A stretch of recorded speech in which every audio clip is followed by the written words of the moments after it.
நம்மளுடைய வீடுகள்ல லக்ஷ்மி கடாட்சம் நிறைந்து அஷ்ட ஐஸ்வர்யங்களும் நமக்கு கிடைக்கிறதுக்கு பூஜை அறையில வழிபடக்கூடிய லக்ஷ்மி வஸ்துக்களை நிறையவே நம்மளுடைய அலங்கார் ஷாப்ல கலெக்ட் பண்ணி வச்சிருக்கோம். அதுல எஸ்பெஷலா இன்னைக்கு நீங்க பார்க்க போறது ஒரு அழகான கூர்மம்.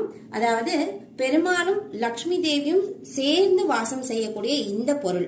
இந்த கூர்மமானது கண்ணாடி கிறிஸ்டல்ல செய்திருக்காங்க.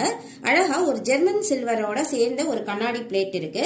அதுல நான் லக்ஷ்மி கடாட்சம் நிறைந்திருக்கக்கூடிய இந்த மஞ்சள் சோழிய ஆட் பண்ணிருக்கேன்.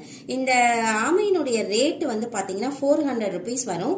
இந்த சோழியினுடைய விலை வந்து 150 ருபீஸ் வரும். இதுல டோட்டலா ஒரு 11 நம்பர் சோழி இருக்கு.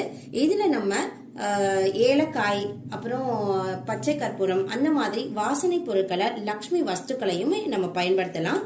இதுல ஒரு அரை டம்ளர் தண்ணி விட்டு பூஜை அறையில வைத்து நம்ம வழிபடலாம். இந்த ஆமையானது ஈஸ்ட் ஃபேஸ் பண்ண மாதிரி நம்ம